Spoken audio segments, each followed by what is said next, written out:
എന്താ എന്താണ്?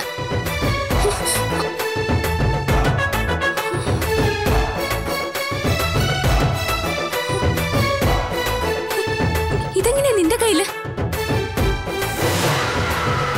ഞാൻ കെട്ടി.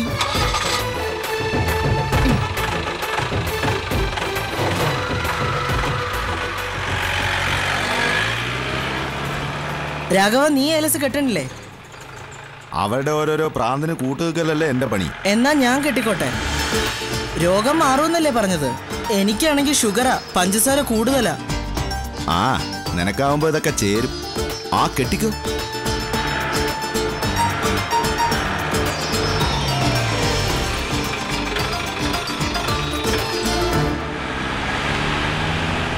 രാഘവ, ഇതൊന്ന് മുറുക്കി കെട്ടിത്താ.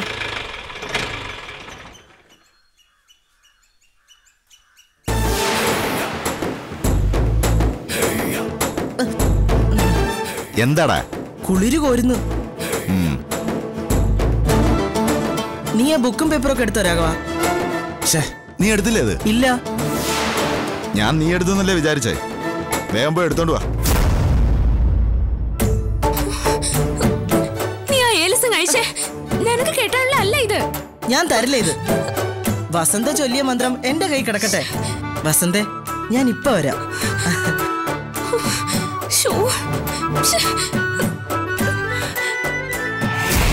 ഷുഗറിന് മരുന്ന് കഴിക്കാൻ തീരുമാനിക്കുന്നതിന് മുൻപ് എങ്ങനെ മരുന്നിനെ ഒഴിവാക്കാം എന്ന് ചിന്തിക്കണം. കൃത്യമായിട്ട് 6 മണിക്കൂറിന് മുകളിൽ ഉറക്കം, രാവിലെ മിനിമം 1/4 മണിക്കൂർ നടത്തം, കൃത്യസമയത്ത് ആഹാരം, അതും അരി ആഹാരം കുറച്ച്, പഞ്ചസാരയൊക്കെ തീരെ വേണ്ടാന്ന് വെക്കണം. അങ്ങനെ ഒരു ചിട്ട ഉണ്ടാക്കി എടുക്കണം. മരുന്നിന്റെ ആവശ്യമേ ഉണ്ടാവില്ല. തൽക്കാലം ഇത് കഴിച്ചാ മതി. ആ ശരി. ബി.പി കൂടി നോക്കിട്ടേ പോകാവൂ. ഓ സിസ്റ്റർ,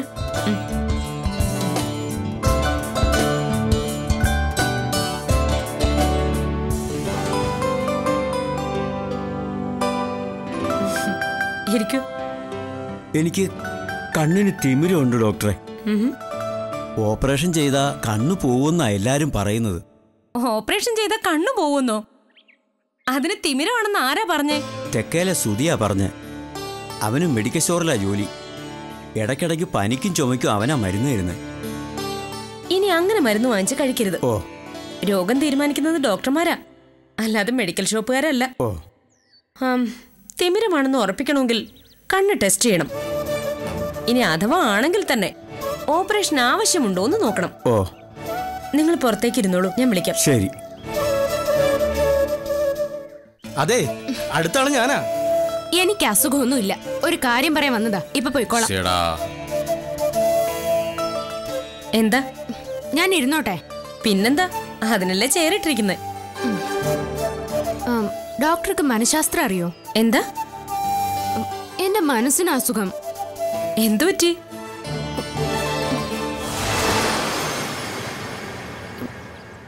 എന്നെ കെട്ടാൻ പോകുന്ന ചെറുക്കനെ മറ്റൊരു പെണ്ണ് വശീകരിച്ചു.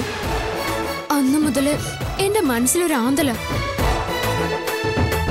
അത് മാറാൻ മരുന്ന് വല്ലതും ഉണ്ടോ? സത്യത്തില് കുട്ടിക്ക് വല്ല കുഴപ്പമുണ്ടോ? എന്നെ കണ്ട അങ്ങനെ തോന്നുവോ? ഇല്ല. എന്താ, എനിക്ക് വട്ടാണെന്നാണോ ഡോക്ടർ പറയുന്നത്? എന്നല്ല, but better U consult A psychiatrist.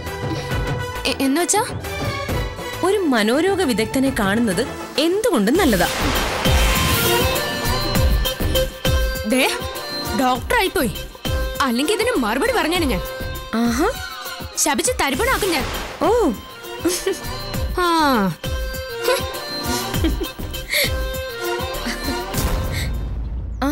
ആ ഡോക്ടർ കാർത്തിക് എന്താ പോയിട്ട് ഇതുവരെ വന്നില്ലല്ലോ സിസ്റ്ററെ? ഇവിടെ അടുത്ത് ഡോക്ടറുടെ ഒരു പേഷ്യന്റ് ഉണ്ട് മാഡം. അവരെ കാണാൻ വേണ്ടി പോയതാ. ഇപ്പൊ വരും.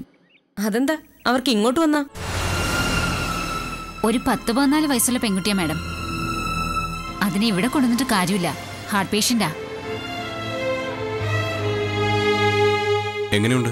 ഇപ്പൊ ഹെൽത്തി ആയോ? പിന്നെ ഇപ്പൊ എനിക്ക് ഭയങ്കര ശക്തിയാ. ഒരു സമാധാനമില്ല ഡോക്ടറെ. അങ്ങനെ ഇരിക്കുമ്പോ പെട്ടെന്ന് അസുഖം കൂടുന്നത്. അസുഖം വന്നുപോയി. ആ സത്യത്തിന് മുന്നിൽ പകച്ചു നിന്ന് പോകരുത്. റിയാലിറ്റിയെ ഫേസ് ചെയ്യണം. ഒരു മെഷീൻ പ്രവർത്തിക്കുന്നത് പോലെ നമ്മുടെ ശരീരം. ഏതെങ്കിലും ഒരു പാർട്സിന് കേടുപറ്റിയ അത് സിസ്റ്റത്തിൽ മൊത്തം വ്യാപിക്കും. അപ്പോൾ നമ്മൾ മെക്കാനിക്കിനെ വിളിക്കും, കേടുപാടുകൾ തീർക്കും. വീണ്ടും പഴയതിലും ഭംഗിയായി മെഷീൻ പ്രവർത്തിക്കും. അതുപോലെ തന്നെയാണ് നമ്മുടെ ശരീരവും. അസുഖം വന്നാൽ ഡോക്ടറെ വിളിച്ച് ചികിത്സിക്കും. അസുഖം മാറുമ്പോൾ വീണ്ടും പഴയതിനേക്കാൾ ആരോഗ്യത്തോടെ ജീവിക്കും. അസുഖത്തെ പേടിക്കരുത്, അസുഖം നമ്മളെ പേടിക്കണം, അല്ലേ ഡോക്ടർ? എക്സാക്ട്ലി. ബാലേച്ചി പറഞ്ഞത് 100% സത്യ. രോഗം നമ്മളെ പേടിച്ചോടണം. ഈ ബാലേച്ചി രേവതിയുടെ തൊട്ടുമൂത്ത ആളാണോ? അതെ, എനിക്ക് 4 മക്കളാ, 3 പെണ്ണും 1 ആണും.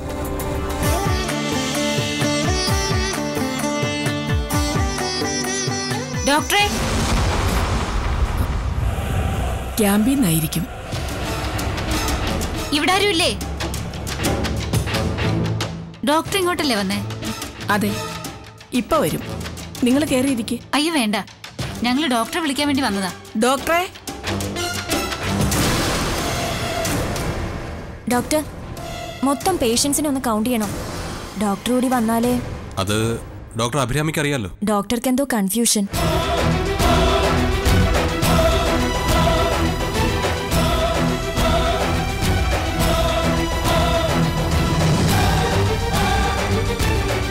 എന്താ കൺഫ്യൂഷൻ? കൺഫ്യൂഷൻ അല്ല ഡോക്ടർ,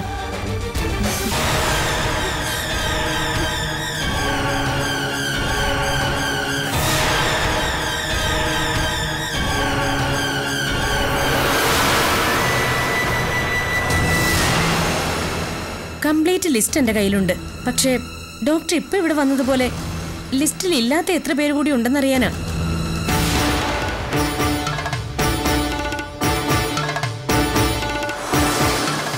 കേറിയിരിക്കും ഡോക്ടറെ, ഞാൻ കുടിക്കാൻ എന്തെങ്കിലും എടുക്കാം. വേണ്ട, പോണം. എവിടെ ഡോക്ടറുടെ പേഷ്യന്റ്? ഇവിടെയുണ്ട്. രേവതി ഒന്ന് വിളിക്കും.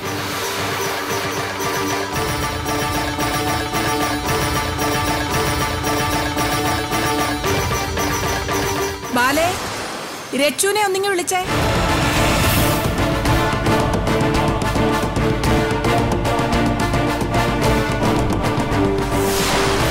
മോളെ, രച്ചുവിനെ പുറത്ത് വിളിക്കുന്നുണ്ട്. ബാലേച്ചി വരുന്നില്ലേ? ബാലേച്ചിയും കൂടി വാ. മോള് ചെല്ല്, ബാലേച്ചി പിന്നെ വന്നോളാം.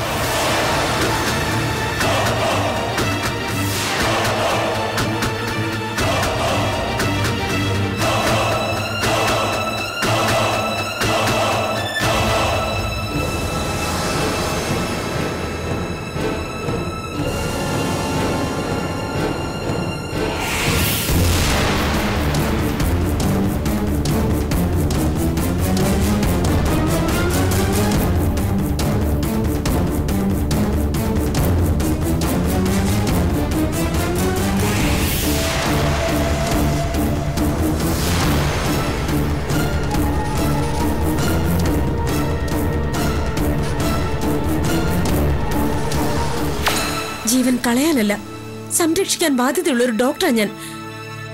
എനിക്ക് നിന്നെയും നിന്റെ കുഞ്ഞിനെയും രക്ഷിച്ചേ പറ്റൂ. അങ്ങനെ നിരാശപ്പെടണ്ട. ദൈവം അങ്ങനെ ഉപേക്ഷിക്കില്ല നിന്നെ.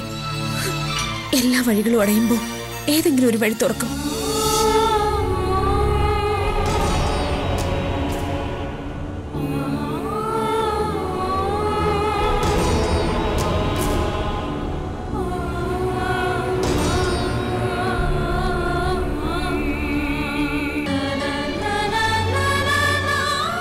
അപ്പോ മരുന്നൊക്കെ കൃത്യമായിട്ട് കഴിക്കണം കേട്ടോ. ശരി അമ്മേ.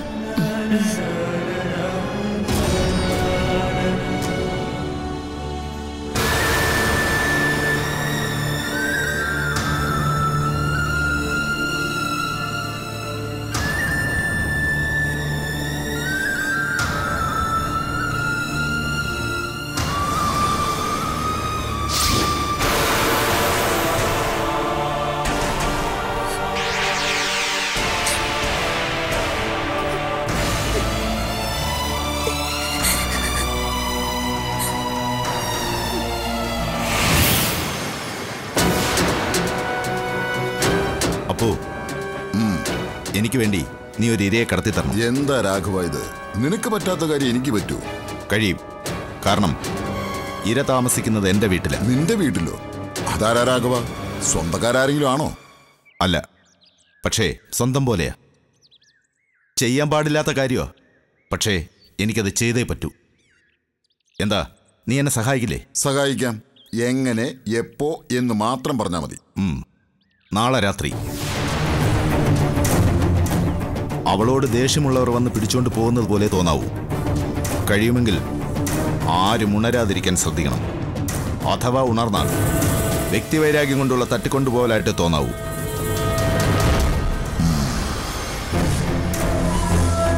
എത്ര പ്രകോപനം ഉണ്ടായാലും ആരുടെ ദേഹത്തൊരു പോറൽ പോലും ഉണ്ടാവരുത്. നിങ്ങളുടെ ലക്ഷ്യം ബാലാമണി മാത്രമായിരിക്കണം. ഈ ബാലാമണി എങ്ങനെ അറിയും? എടാ, നിനക്കെൻ്റെ അമ്മയും സഹോദരിമാരെ അറിയില്ലേ? പിന്നെ ബാലാമണിയെ കണ്ടുപിടിക്കാൻ എന്താ ബുദ്ധിമുട്ട്? രാഘവൻ വീട്ടിലുണ്ടാവോ? ഇല്ല, ഞാൻ മാറും. അപ്പൊ പിന്നെ ഞങ്ങൾ അകത്ത് കയറുന്നത്? അടുക്കള വാതിലിന് ഒരു ദ്രവിച്ച കൊളുത്താ, അത് ഞാൻ എടുത്തു കളഞ്ഞേക്കാം. അവിടെ നിന്ന് കടത്തിയാൽ പിന്നെ രാഘവന്റെ അടുത്ത് പെണ്ണിനെ ഏൽപ്പിച്ചാൽ മതിയാവൂ. എനിക്ക് കാണണ്ട ആ മുഖം. അതിനൊരു ആജ്ഞാശക്തിയുണ്ട്. മുഖത്ത് നോക്കി അവളെ ഉപദ്രവിക്കാൻ ആർക്കും പറ്റില്ല, പ്രത്യേകിച്ചും എനിക്ക്. അവളെ കൊണ്ടുപോകാൻ വേറെ ആൾ വരും. അത് ഞാൻ പിന്നെ പറയാം. ഇപ്പോ കാശിന് എൻ്റെ രച്ചുവിൻ്റെ ജീവന്റെ വിലയാ. അല്ലെങ്കിൽ ഈ തെണ്ടിത്തരം ഞാൻ ചെയ്യില്ലായിരുന്നു.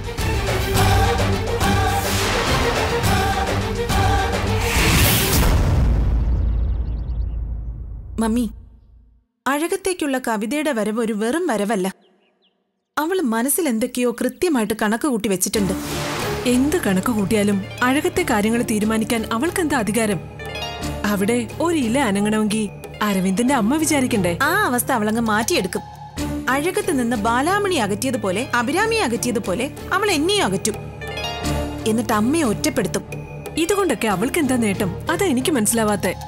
എന്റെ മമ്മി, ഞാൻ പറഞ്ഞില്ലേ, അഴകത്തെ സ്വത്ത് മുഴുവൻ തട്ടിയെടുത്ത അഴകത്തമ്മയായിട്ട് ഇരിക്കാനാ അവളുടെ ഉദ്ദേശം. അതിനുവേണ്ടി ചിലപ്പോ അവൾ അമ്മയെ കൊല്ലാൻ വരെ മടിക്കില്ല. ഇതൊക്കെ ചിലപ്പോ നിന്റെ തോന്നലായിരിക്കും. എന്റെ തോന്നലാണ്, പക്ഷെ അത് സത്യമായിട്ട് വരും. ഏറ്റവും സൂക്ഷിക്കേണ്ടത് ഞാനാ മമ്മി. ഇപ്പൊ അവളുടെ മുന്നിലെ പ്രധാന തടസ്സം ഞാനാ. എന്നെ ഏതെങ്കിലും വിധത്തിൽ അപായപ്പെടുത്താൻ അവളെ ശ്രമിക്കും. നീ ഓരോന്ന് പറഞ്ഞ് വെറുതെ എന്നെ കൂടി പേടിപ്പിക്കല്ലേ. എത്രയായാലും അവളൊരു പെണ്ണല്ലേ. മമ്മി നിസ്സാരായിട്ടങ്ങ് പറഞ്ഞു. പക്ഷേ അവൾക്ക് പിറകിൽ മറ്റാരൊക്കെയോ ഉണ്ട്. സോളമനുമായിട്ട് അടുത്ത ബന്ധമുണ്ട് അവൾക്ക്. എന്റെ കാര്യങ്ങളൊക്കെ സോളമൻ അവളോട് പറഞ്ഞിട്ടുമുണ്ട്. അവളത് ആരോടെങ്കിലും പറഞ്ഞോ? ഇതുവരെ പറഞ്ഞിട്ടില്ല. എന്തെങ്കിലും തെളിവ് കിട്ടാൻ കാത്തിരിക്കുകയാവണം. അതാ എന്റെ പേടി. തെളിവെന്ന് വെച്ചാ? എനിക്കറിയില്ല മമ്മി. എന്താ അവൾ ഉദ്ദേശിക്കുന്നെന്ന് എനിക്ക് പറയാൻ പറ്റില്ല. മൂർഖൻ പാമ്പിന്റെ ജന്മം അവള്. പത്തി നോക്കി അടിച്ചില്ലെങ്കിൽ തിരിഞ്ഞു കൊത്തും.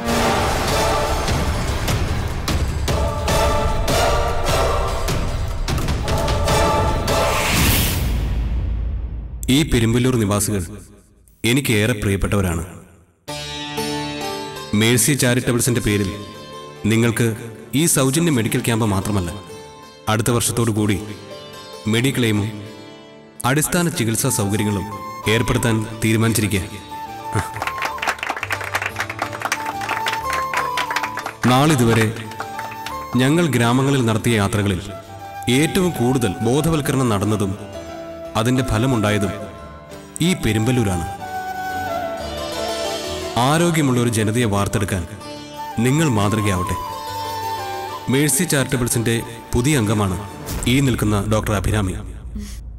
നിങ്ങളോട് 2 വാക്ക് ഡോക്ടർ അഭിരാമി സംസാരിക്കും.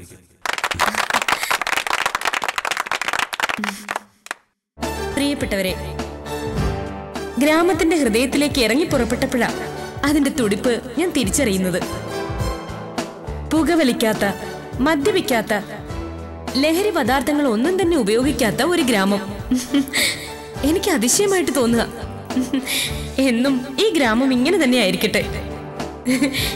എന്റെ കണ്ണിന് നിങ്ങൾ വെളിച്ചമേകിയത്. ആരോഗ്യമുള്ള ശരീരത്തിലെ ആരോഗ്യമുള്ള മനസ്സുണ്ടാകൂ. മദ്യവും മയക്കുമരുന്നും കാർന്നു തിന്നുന്ന ഒരു ജനതയ്ക്ക് മുന്നിൽ ഈ പെരുമ്പല്ലൂർ നിവാസികൾ ഒറ്റക്കെട്ടായി എഴുന്നേറ്റ് നിന്ന് ഉറക്കെ വിളിച്ചു പറയണം, ഞങ്ങൾ മദ്യപിക്കില്ല, പുകവലിക്കില്ല, ലഹരി പദാർത്ഥങ്ങൾ ഒന്നും തന്നെ ഉപയോഗിക്കില്ല എന്ന്. എന്താ പറഞ്ഞൂടെ?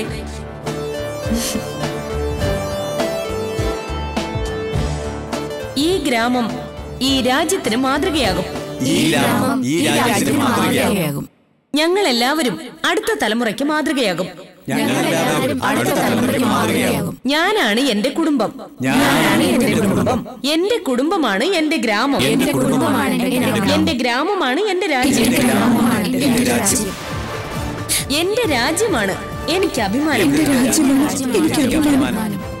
ജയ് ഹിന്ദ്. ജയ് ഹിന്ദ്.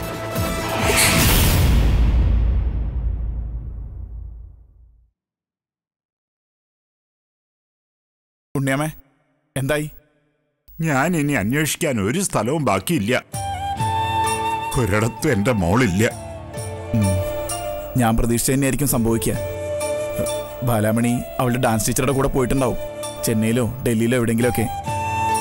എവിടെ ആയാലും മനസമാധാനത്തോടെ ജീവിച്ചാൽ മതിയായിരുന്നു എന്റെ കുട്ടി. ഇതിപ്പോ ആകെ ഒരു പേടിയായി.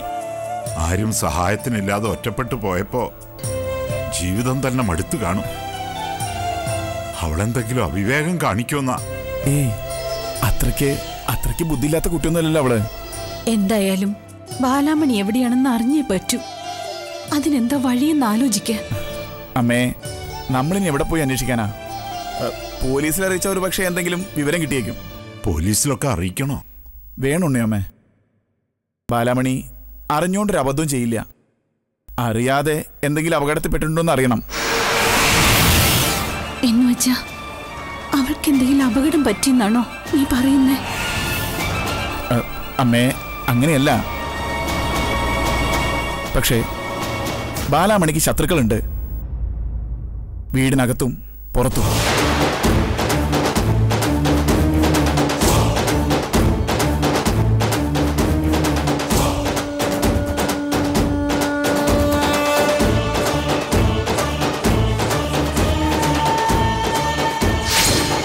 ഇത് മതിയോ മോളെ? വേറൊന്നും വേണ്ടല്ലോ. വേണ്ട. അയ്യോ, ചുക്ക് വാങ്ങിച്ചില്ലല്ലോ രച്ചുവെച്ചി. അമ്മ ചുക്ക് കാപ്പി ഇടണോന്ന് പറഞ്ഞില്ലേ? ഞാനിത് മറന്നു. വന്നു കയറിയ കൊച്ചിപ്പോ വീട്ടുകാരിയായി. കാര്യങ്ങളിലൊക്കെ നല്ല ശ്രദ്ധ. ഞങ്ങൾക്ക് വന്നു കയറിയ ആളൊന്നും അല്ല ബാലാമണി, ഇത് ഞങ്ങളുടെ സ്വന്തമാ. ആ ചേട്ടാ, 100 ഗ്രാം ചുക്കും കൂടി എടുത്തോ.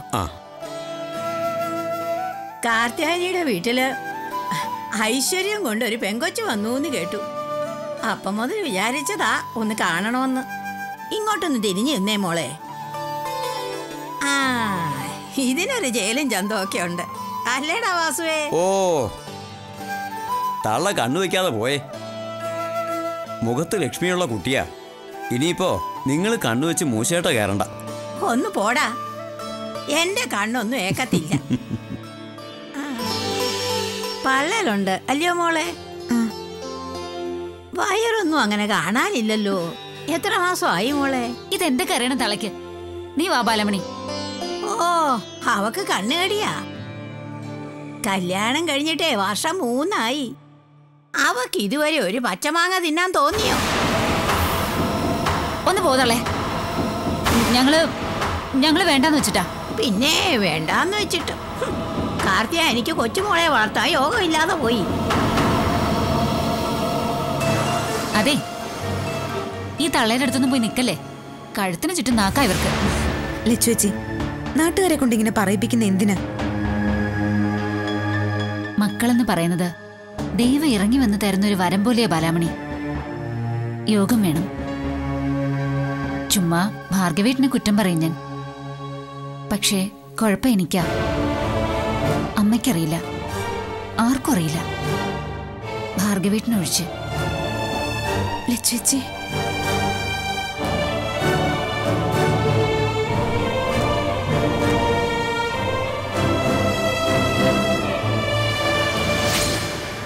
എന്തൊരു ചൂടാ. ഒന്ന് മഴ പെയ്താ മതിയായിരുന്നു. അതെ അതെ. ലക്ഷ്മി, ഓ, ഇത് എന്നാ ഒരു ചതിയാ ലക്ഷ്മി എന്നോട് കാണിച്ചത്? എന്തുപറ്റി വരമേട്ടാ? ഹോ, ഒന്നും പറയണ്ട. ഈ പെണ്ണുങ്ങളുടെ അടുത്ത് ഷർട്ട് തയ്പ്പിക്കരുതെന്ന് എല്ലാവരും പറഞ്ഞതാ. കേൾക്കാത്തത് എന്റെ കുറ്റം. അതിന് പരമേട്ടന്റെ ഷർട്ടൊന്നും ഞാൻ തയ്ച്ചില്ലല്ലോ. അത് സുശീല ചേച്ചിയാ തയ്ച്ചത്. എന്ത് പറ്റി?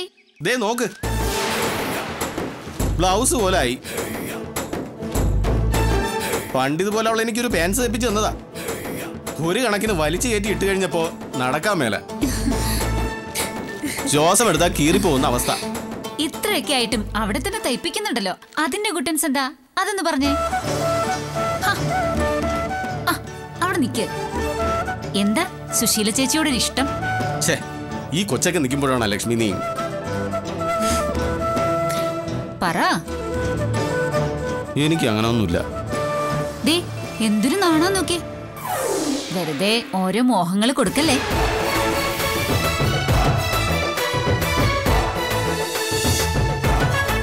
ഇഷ്ടമാണെങ്കിൽ ഇഷ്ടാന്നങ്ങ് പറ. അതിന് പരമേട്ടനെന്താ ഇത്ര മടി? എനിക്കൊരു ചമ്മലായിരുന്നു. ഇഷ്ടമല്ലെന്നെങ്ങാനും തിരിച്ചു പറഞ്ഞാലും ഒരിക്കലും പറയില്ല. പരമേട്ടനൊന്ന് പറഞ്ഞു കിട്ടാൻ കാത്തിരിക്കുക.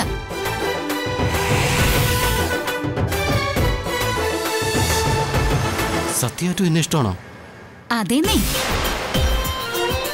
ഞാൻ ജാതിയിലിത്തിരി താഴെയല്ലേ, എന്നോട് വരൂ. വരും. പരമേട്ടൻ ധൈര്യമായിട്ടൊന്ന് വിളിച്ചു നോക്ക്. ആ നിമിഷം ഇറങ്ങി വരും. എന്നാ പിന്നെ ഇനി ഷർട്ടും കൊണ്ട് അങ്ങോട്ട് പോകണ്ട, വാ.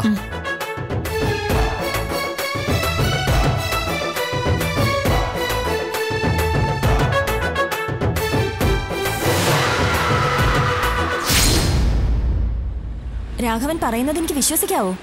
ശരിക്കും ബാലാമണി എവിടെയുണ്ടെന്ന് മനസ്സിലായോ? ഞാൻ വെറുതെ ഒന്നും പറയില്ല. ബാലാമണി താമസിക്കുന്ന സ്ഥലം ഇപ്പൊ ഞങ്ങളുടെ നിരീക്ഷണത്തിലാ. എവിടെയാ അവള് താമസിക്കുന്നത്? അതൊന്നും നിങ്ങൾ അറിയേണ്ട കാര്യമില്ല. ഞങ്ങളുടെ സേഫ്റ്റി നോക്കാതെ ഞങ്ങളൊന്നും ചെയ്യില്ല. ഇന്ന് രാത്രി തന്നെ ബാലാമണിയെ ഞങ്ങൾ ഞങ്ങളുടെ കസ്റ്റഡിയിലാക്കും. പറഞ്ഞതുപോലെ കസ്റ്റഡിയിലായാൽ പകുതി കാശ് തരണം. തന്നില്ലെങ്കിൽ എന്നൊരു വാക്ക് പറയണ്ട. തരും, തന്നിരിക്കും. വീണ്ടും പറയാ, എന്തെങ്കിലും ഒരു കുഴപ്പമുണ്ടായാ ഞങ്ങളുടെ പേര് വലിച്ചഴക്കരുത്. ഇല്ല, ഞങ്ങൾക്ക് എന്ത് പറ്റിയാലും നിങ്ങൾ സേഫ് ആയിരിക്കും. കാശിന് വേണ്ടിയുള്ള ഞങ്ങളുടെ ഈ നെറികെട്ട പണിയിൽ ഇങ്ങനെ ഒരു നേരം കൂടിയുണ്ട്.